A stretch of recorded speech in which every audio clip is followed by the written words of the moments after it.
Welcome back, Shalligators. Well, today we are doing a follow-up, to me, a very unexpected twist. In the case of two celebrities who we don't really care about, but I care about the messiness. Larsa Pippen. I mean, is her name at this point not synonymous with mess? Whether it's her spilling the dirt on the Kardashians or having a fling with Future. And do you guys know that Future only hooked up with her because her husband, Scottie Pippen, the basketball player, negged Future for an autograph when he was 10. So he's like, well, I'm gonna fuck your wife. This is why I love Future. I mean, he's the worst. He's garbage. But I love it. Revenge is a dish best served cold. And you know what else is a dish best served cold? Getting a guy back. Malik, the dude, okay. So Larsa had a fling with this basketball player and who was married with a kid, and his wife was like, what the fuck? She was completely blindsided by this. And now, all these months later, he has come crawling back to his wife in a very public way. And Larsa is left with egg on her face. I mean, probably a few other things, but I digress. So we're going to talk today. We're going to break down what's going on here. And we're also going to talk about how to get your boyfriend back. How do you get him back? Because I know. We talk all the time you know what? If it's not right, let it go, let it flow. But sometimes you're like, I miss this man and I want him back. And you're just not done till you're done. And it sucks and it's awful and you feel ashamed of yourself, but there's no point in beating yourself up over your emotions. Instead, let's harness these emotions and get that win. I'm going to tell you exactly what to do step by step to get your boyfriend back and use a certain celebrity as exactly what not to do.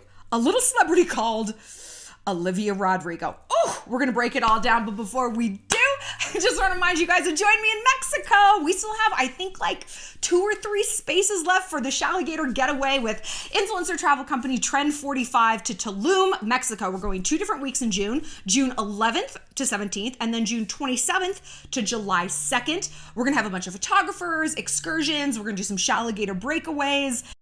So join me over there. Also be sure to follow me on Instagram because you guys know what I'm doing right now. Okay, so I matched with this guy on Tinder, and usually I shred people on Tinder and put it on Instagram, if they're douches. Oh, I matched with someone who I recognized because he robbed someone I know and is wanted by the police or possibly in jail. So I'm catfishing, possibly a catfish. I'm breaking the whole thing down on my Instagram under the highlight Crime Bay. So check it out. It's ongoing. He just Snapchatted me. So after I do this video, I'm gonna open it and keep adding because it's a wild ride and we're all on it together. So let's talk about Malik and Larsa. Okay, so this was back in late 2020. He was spotted walking around a mall.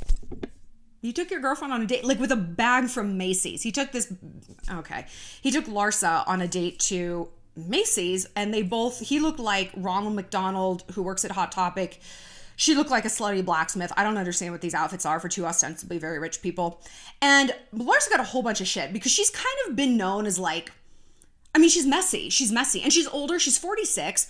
Now, I am never going to trash a woman for going after a young guy because I think he's 23, 24, something like that. He's 24. She's literally almost twice his age. I love it. Age is not an indicator of maturity, as I've found out. It's not. And perhaps Larsa is indicative of that. Maybe she's not very mature because she certainly isn't handling this situation, nor any of these messy situations in which she constantly finds herself with any sort of aplomb, poise, dignity. She's acting like she's exactly 23 also, or maybe even a little younger. So they were pictured out and about, and his baby mama, this Instagram model, she's beautiful, Montana Yao, at the time was wow, I don't even know this man.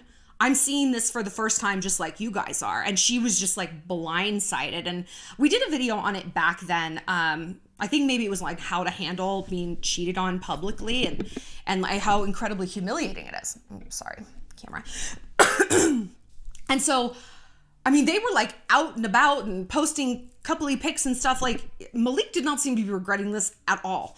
But Montana at the time filed for divorce, and she said on social media that she was, her and their like baby son was told to leave our family home 10 days ago, and just like you all, I'm pretty confused. There have been no public or private addressing of the situation or any type of apology. So he like shafted her, like,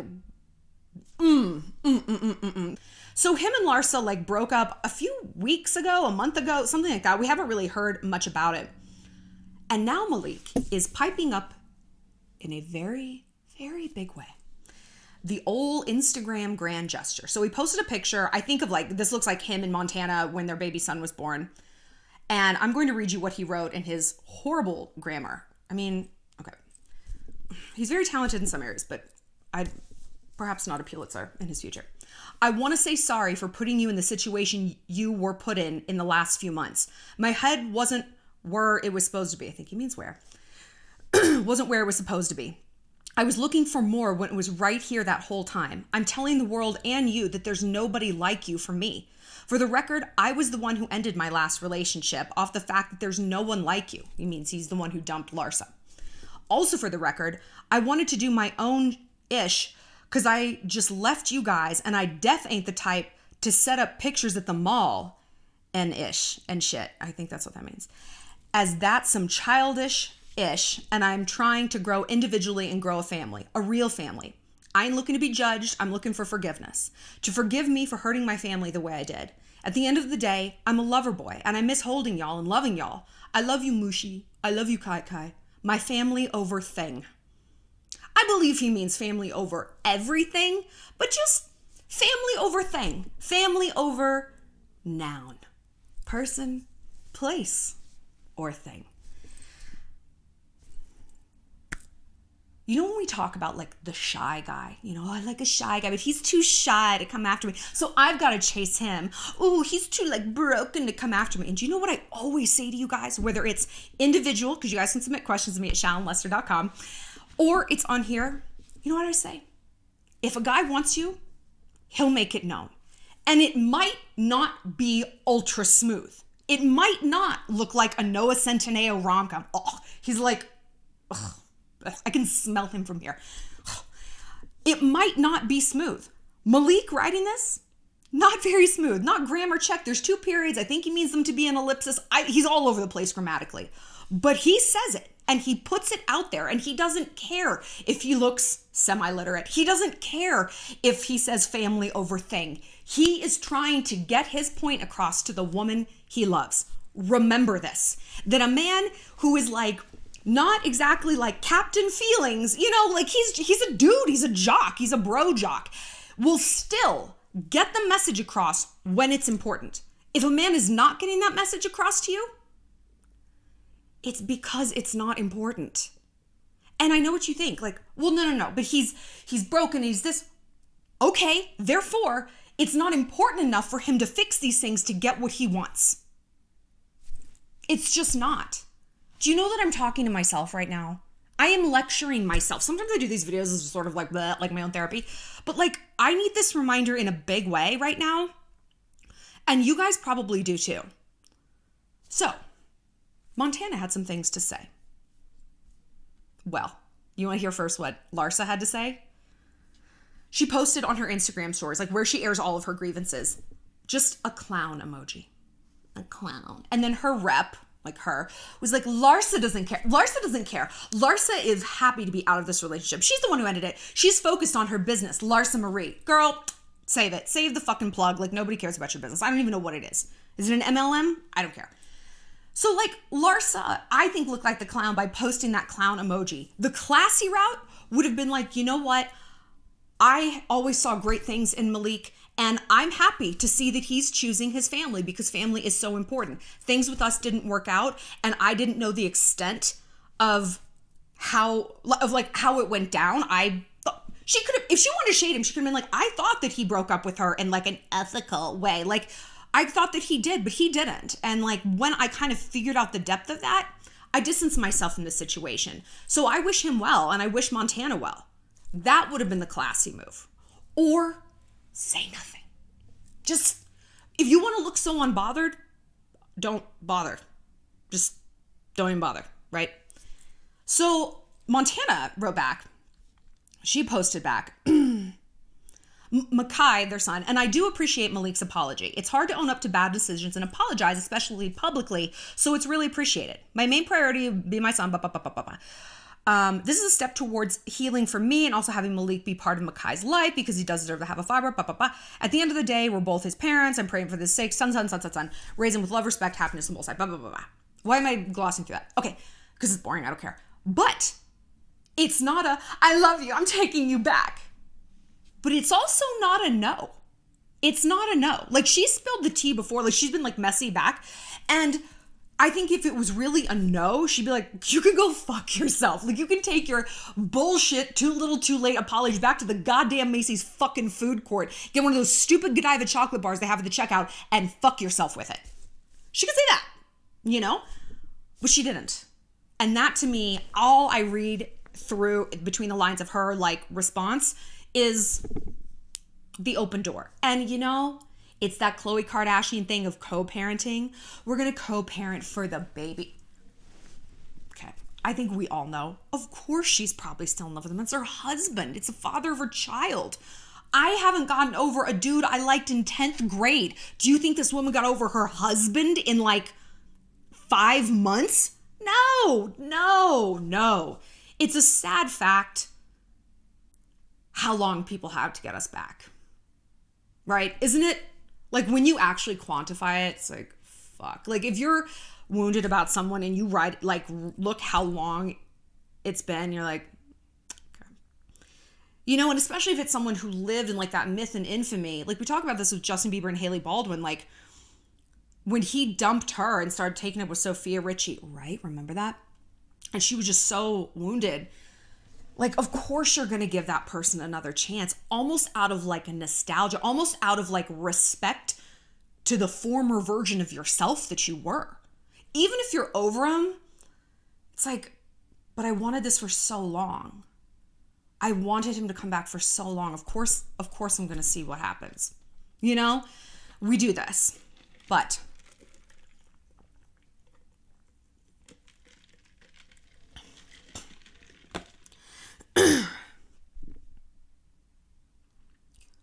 But what I'm interested in is what made Malik have this switch, right? Because he had been like after Larsa for a while. He was like commenting thirsty things on her Instagram and let me treat you like a queen. I think that was him, right? It doesn't matter. But like, how did Montana do this? If you are in the middle of a guy who has dropped you and is taken up with someone else in a very public way, it's like, what do I do? Enter stage left Olivia Rodrigo. Now, I don't know about you, but I spent my weekend laying in bed and being morose and listening to the Olivia Rodrigo album. Something about that album, like, even if you don't have a boyfriend or broken heart, you'll get one after listening to it. I was talking with Nicole, who runs the fan account Gator 143. Hello. We were talking about this, and she's like, I think Olivia's overrated. It's like, it's just because Taylor like co-signed her that everyone's like, oh, Olivia. I'm like, yeah, like Taylor's breakup songs and revenge songs, there's so much subtlety there and so much like, there's so much metaphor and relatability that like, no matter how extreme your situation, like it hits you. Olivia's is like, let's just say had that album been released when I was in high school, I would still be incarcerated. I would have been arrested outside Jared's house. Oh, it would have been bad. I like listened to it, I cringe knowing what I would have done if I wasn't currently an adult. Like, ugh, because it's just like, blah, like it's so much vitriol. It's all of us in 10th grade. Like, it's just so intense. And I saw a tweet that was like, the more I listen to Taylor Swift and Olivia Rodrigo, the more I understand why the guy chose the other girl. But it's like, it's true. You listen to Olivia's songs and you're like, I wouldn't want to spend 15 minutes alone with this person when they were in that state. No thanks. I'm glad we have the filter of Spotify between us. I say this because Olivia is an example of what not to do. And someone like Montana, and also I'm going to stitch in Hailey Baldwin to this. We'll talk about it. is the example of what you do. I'm also going to loop in an unlikely source, Queen Elizabeth. I don't know if you guys watched The Crown. I was like late to the game, so I'm late to everything. I never am like on the cutting edge, never. But there was a part that stood out. It was like, there was some rumors swirling, like Prince Charles wanted to like, in his ears, he's like, Mummy, I want to respond to these rumors. And she's like, non-reaction is the hardest thing of all, Charles. It is our life's work. Non-reaction is the hardest thing of all. And if you want your boyfriend back, non-reaction is exactly what you must do. But he needs to know, nope. What are you after here? What are you after? Normally I say peace or victory. All right. You're after fucking victory, aren't you? Normally we say, oh, let's go after peace, let it go, move on. You want your man back? You listen to me, baby girl. I'm going to tell you what to do. These people who are like, get it out, express yourself, write a letter. I mean, you can. You will never speak to that guy again. You will never, nope. Because if you get dumped or you get left, the only thing you have is your dignity. And dignity equals silence. What's that Oscar Wilde quote? Or maybe it's Mark Twain. It's better for people to think you're a fool than to open your mouth and remove all doubt, right? The more you talk, you're just giving him bullet after bullet after bullet after bullet for his gun to shoot this relationship dead. If your man has dumped you, he's taken up with someone else, you say nothing. There are no subtweets. There are no subtle digs on Instagram. There are no liking shady posts. There is not even blocking. I don't block anyone. You want to see my life? Go right ahead. It's your funeral. I'm so sorry. You have to see how wonderful I am. I'm not going to block you. I probably won't even unfollow you. There is the mute button. You need to look unbothered. And you need to be ice cold. Ice cold. Ice cold. Because what Montana did right. I mean, and look, maybe she did this, maybe not. We're going to go for like all intents and purposes. This is what she did. That she didn't beg for him back. That she didn't talk shit about Larsa. That she didn't engage in some messy thing. She's like, okay.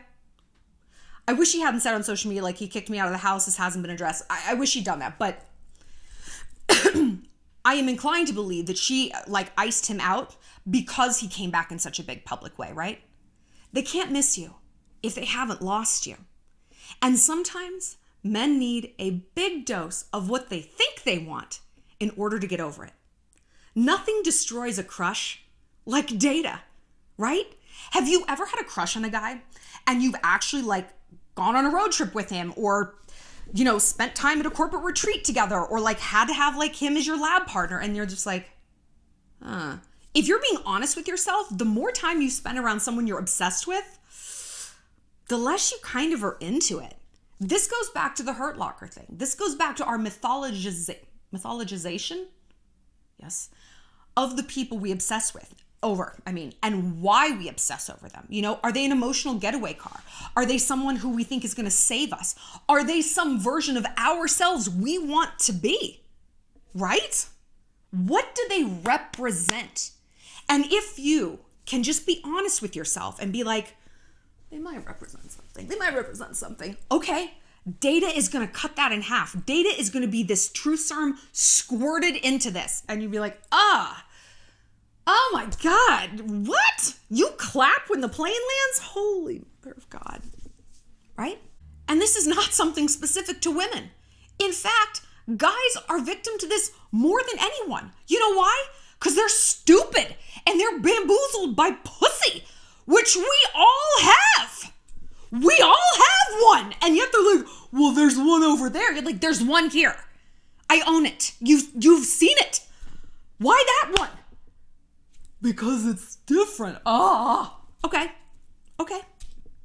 I will never forget. One of my mom's best friends, like when I was growing up, and I was like 9, like I don't know why she was telling me this. Her husband like took up with his secretary, just the most cliche thing you can imagine. And you know what she did? She bought them each a plane ticket to Hawaii and paid for a hotel room for them for a week. Bye, go ahead, go have fun. he came back fucking begging to have her back. Because she had first of all been like, cool, I am so glad you decided this. I would love to be by myself. I don't need you anymore. Bye. And she forced him to get that data input. She forced the logging of data points. She forced the stripping away of the mythology cloak. And therefore, you strip away lust. What is lust? It's not getting to fuck someone. I mean, really, the definition of pleasure is not getting what you want right away. The definition of desire, of lust, of obsession is having something just out of reach. So let him reach it. Now, exactly. This is what Queen Elizabeth was talking about. This is the hardest thing in the world. This is the hardest thing in the world. This is the hardest thing in the world. But what do you want? Do you want to feel good now in the moment? Do you want to Olivia Rodrigo all over the place and tear your hair out and like stage a weird coup at Hot Topic? No. You want your man back. War is strategy. So yeah, I want to bring up Hailey Baldwin at this point because you guys know that I'm like fascinated by the Hailey Justin dynamic because to me, it's so representative of a situation so many of us have been in, where you meet a guy, he's like your first love or just like this intense, crazy hurt lock or fuckboy, and he just, boom, like body slams you. He annihilated Hailey after they dated in 2016. Like, he just like dumped her, and she was, I mean, devastated, but he was in such chaos. He was in such chaos that it was impossible for him to be with someone like her, someone who is not in that level of chaos. I mean, she's young, but she is not chaotic like Justin. You know, she is a stabilizing force to him. And then he almost immediately took up with, I mean, first there was this endless melange of like Instagram hoes. Like, I mean, I'm going to call them hoes because they like sold his nudes. They like took pictures of his dick and sold it to TMZ. Like, go fuck yourself. I did get to see them though, and they're pretty nice. They came through our desk at Star. Really great, actually. Anyway, I'd fight over him too. And then he took up with Sofia Richie and was like posting her a ton on Instagram. And like, it's so weird how often I think of this. It's sad because like Hailey said nothing. You know whose bitch ass chimed in? The whisper goose. I want a kidney. Selena Gomez. I don't know if you guys remember this, all this drama. I like recently reread about it. She was the one commenting on Justin's photos with Sofia because he was like, guys, stop the backlash against my girlfriend Sofia or I'm going to delete my account. And Selena's like, if you can't take the heat, get out of the kitchen. Like, then don't post photos. She was inserting herself. There was like, whatever. But everyone in that triangle was messy. Like, Sofia was messy. Justin was messy. Selena was messy. And you know who wasn't? Hailey. She was dying behind the scenes. Dying. But in public, as far as anyone knew, nothing. There was no data. Does she love him? Does she hate him? Does she want him back? Does she want him dead? Is she already dating someone else? Who knows? Mystery is your greatest weapon. It is your greatest weapon. Please employ it strategically. Just employ it at all. The truth is the most useless, ridiculous weapon that anyone could have in their arsenal for anything on planet Earth. Anything. Look at any military battle throughout history. How often was the truth part of military strategy? Oh, we said we were over that hill. We're not. No. I know. Adolf. No, we're not. No, we're not there at all. Oh no, we're like still in England. No, we're not there. Okay, bye. No, sorry for the bluff. Is that what happened? No. So why do you think the truth is going to set you free? Because you got this itch you want to scratch, you want to get it out? If you really never want to see this person again, sure, fine, get it out. If you're like, no, this is over, I'm going to say everything. When things went south with a boy that I dated for a while and I loved and he cheated on me, I mean, all I said was, goodbye, my pup. Goodbye. That's it. 3 words. And he's like, the fact that you didn't care enough to argue, he's like, my blood ran cold. Like, it broke me. I thought you were going to be like, rah! And you were just like, goodbye. And that was strategy. And oh God, did he come crawling back. Of course he came crawling back. Of course. And Hailey being silent meant Justin came crawling back to her because there was no new data from Hailey. Because look. This is the Olivia Rodrigo principle. If you come out with this like, just like vitriol and everything, that guy's going to see that. And you know what he's going to say? Yikes, I made the right call. Damn, look how crazy she is. Whether he believes you're crazy or not is irrelevant, because you know what he's trying to believe? He's trying to believe that he's not the bad guy. Men are motivated by their ego and honestly by their cowardice. They don't want to feel like they're the bad guy. They don't want to feel like they've made a mistake. They want to be like, I did the right thing, Sofia Richie. Like, they want to think that I know what I'm doing. And if you add in data where you look crazy and you do look like someone he should probably get away from, and I don't want to talk to her, then you're pushing him towards this other outcome faster than any other woman can. You are breaking your own heart. You are the architect of your own misfortune. But if you live in this silence, if there is a vacuum in his life, a Hailey Baldwin shaped hole where you used to be, then you know what he thinks about when he thinks of you? The good times. He thinks about the good times. The head rubs in the morning, the baby, how was your day? The birthday dinners, the kisses at the bar. That's what he thinks about. All that bad stuff, it burns away. And you know when it burns away? When he's getting those data points from this new bitch, where it's like, oh, why is she sending me a picture of her butthole at noon on a Tuesday? I'm at work. Why? What? Why is she like screaming at me and and it's 2 a.m. and she's pounding on my door and she's yelling at my roommates and is she pulling a knife on me? All the bad things about your relationship, those memories are going to get a little hazy. Men aren't very bright, right? I mean, some of them are. But like, if they're the kind of man who's just following their dick around, that's another vagina. He's not keeping like this crystal clear record of your relationship. He will start to juxtapose this beautiful phantasm of you against the very real reality of her.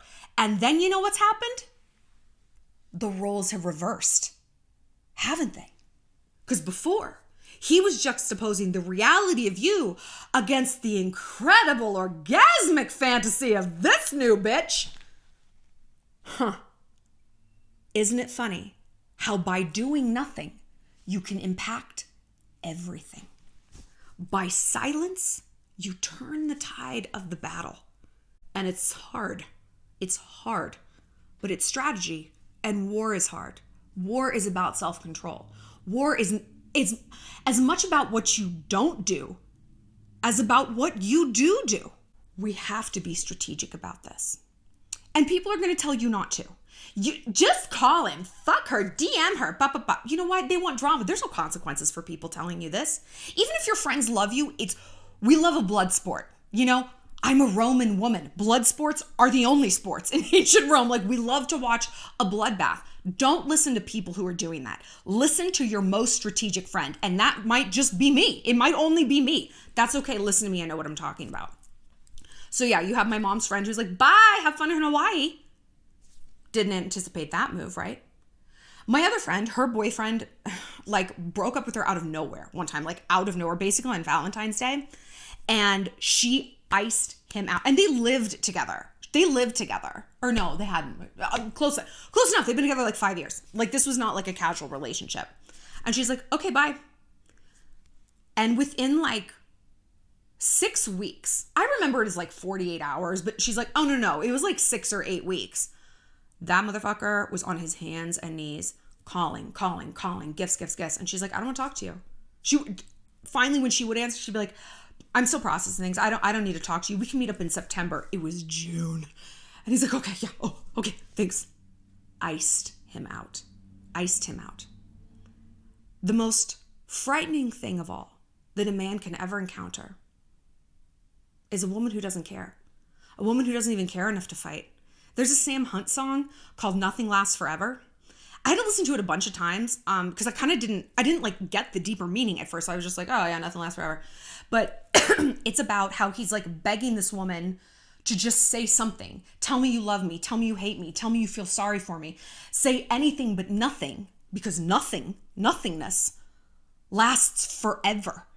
The silence of a woman will deafen a fuckboy. It will deafen him. Because if this man is jumping around from pussy to pussy, he's got a pretty healthy ego, I'd say. And he's assuming, based on past results or his own narcissism, that, oh, she'll still be there. She's going to come after me. She's going to tweet me when she's drunk. She's going to do this. She's going to Snapchat. And if you don't, he's going to be like, she didn't text me. I wonder, why didn't she care? She'd at least be mad. Just care enough to communicate. And when you don't, when you can show him, no, I actually don't care. Of course you do. You're like crying on the bathroom floor. That's fine. That's fine. I'm not saying that any of these machinations have to be rooted in how you're actually feeling.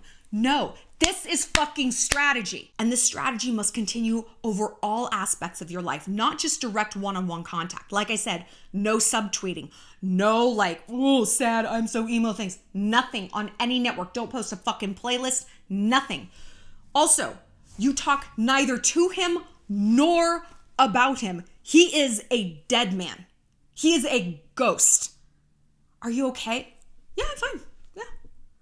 If you live in a small town, which most of us do, you don't know who's listening, who's getting back to what. That you can control this narrative only if you control yourself. This all starts here, right? If you're putting out a message that is contrary to your own goals, dude, literally, like, don't shoot the messenger when people are passing on. It's like, oh yeah, no, she's really upset. She was like crying at Panera and everything. Nope.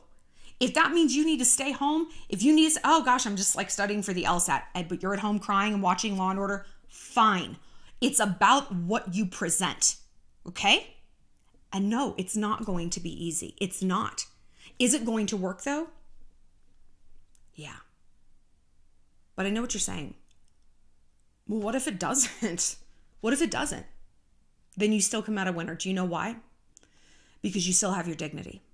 That man can walk out of your life. He can take your heart. He can take your version of your future. He can't take your dignity unless you hand it to him on the way out.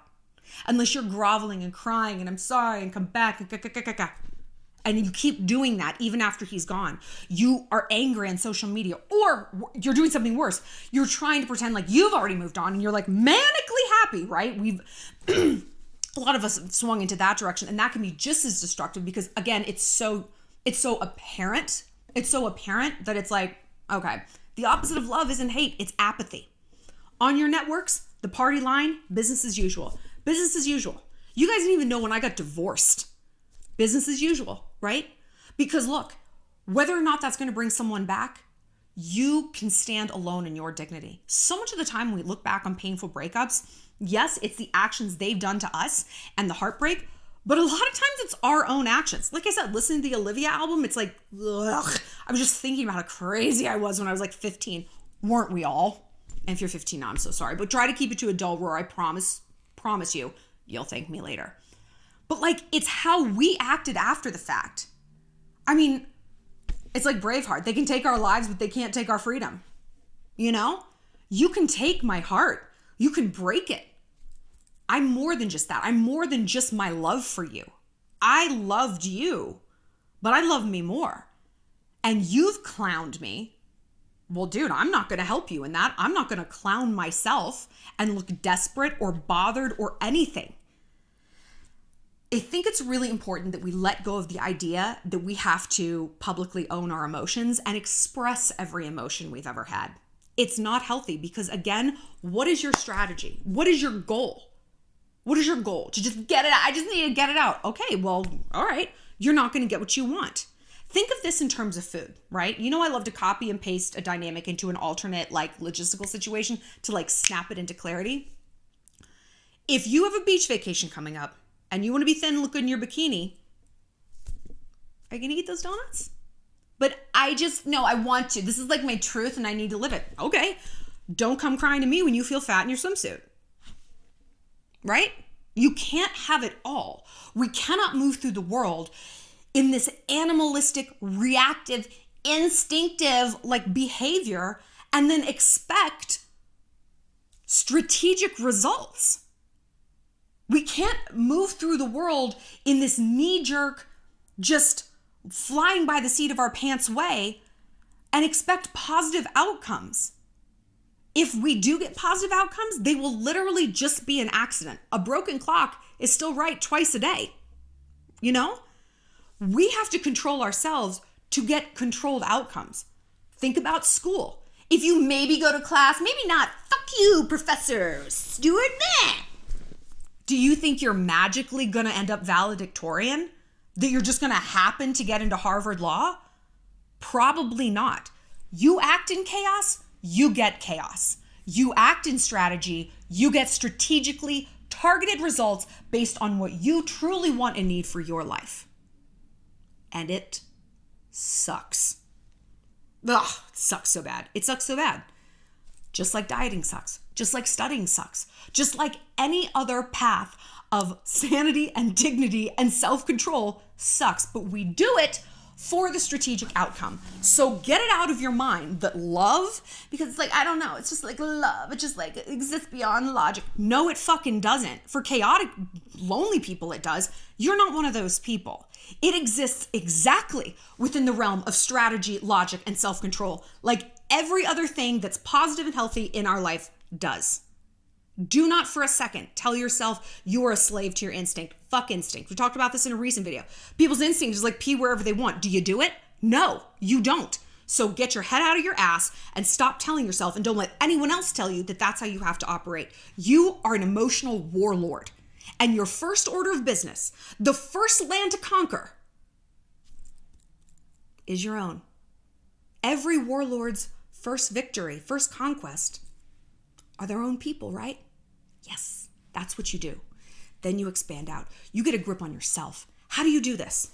Practice self-control. This needs to be the name of the game. You put yourself on a schedule. And I mean, you can have a schedule for being sad. When I'm heartbroken, I have like sad o'clock. I have cry o'clock.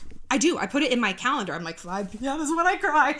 And I spend 45 minutes or whatever I need to lay in bed and just be like, oh God. And then the alarm goes back off and I'm like, okay, yeah, no, we're going back to work. And I go back to my life. Everything is regimented. And that allows me to get things out in a way that's contained and controlled, a controlled emotional burn, like a forest fire, in a way that's healthy. And it's tough. But if you can practice that, if you can practice that discipline in your life overall, imagine if you use this heartbreak instead of a setback, it was a setup. Instead of using this to get bitter, Olivia Rodrigo, and like annihilate your reputation, can you imagine who on earth would want to date her now? I mean, she's adorable and talented, but if you were a dude and you listen to that, you'd be like, because it's obvious she wrote those songs. I mean, they're like real. Who are they about? I forget. But if you can use this time to cultivate self-control, and I know this is the last thing you want to do. It feels like insult to injury, doesn't it? How dare you tell me that when I'm in this like raw wound state, that what I have to do is self-control, that I have to be disciplined now? Mm-hmm. Have you ever had surgery? Or like you broke a bone? You know what the first thing they make you do? Get up, walk around, use your foot, bend your arm, walk on that hip. I mean, they are not here for your sob story, right? That's what a good doctor does. So like, I know you're in pain, get up, we're doing this anyway. This is the crucial time. This is the crucial time when we need to keep things moving, keep things going so that they don't solidify in this broken state and you're broken forever. Our emotions aren't different. If we entrench into this, well, this is who I am. Look at Olivia. Her whole brand now is victim. Now, she's a pop star and obviously this is curated, but let's say that she's not. Let's just pretend that this is an example of someone we know being like, just wiling out after a breakup, because we've seen this in real life. We've probably been it.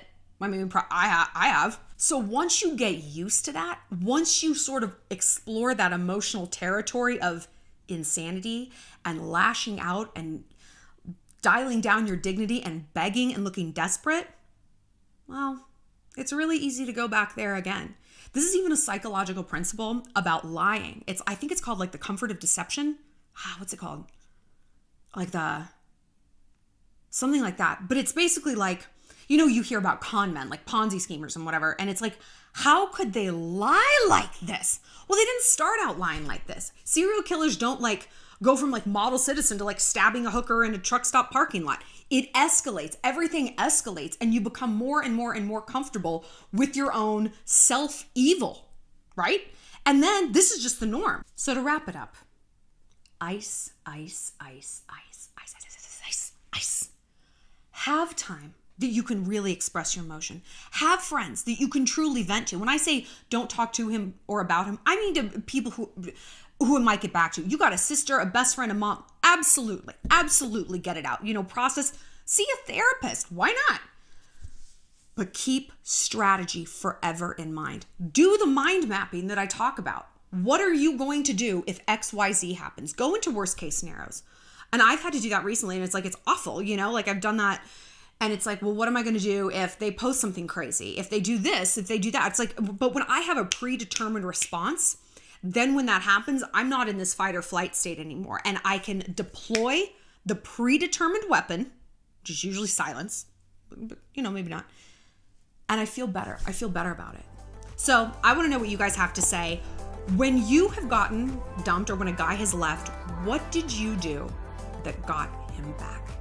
I guarantee you overwhelmingly, you guys are going to say, I let that bitch go. You want to go date her? Fine.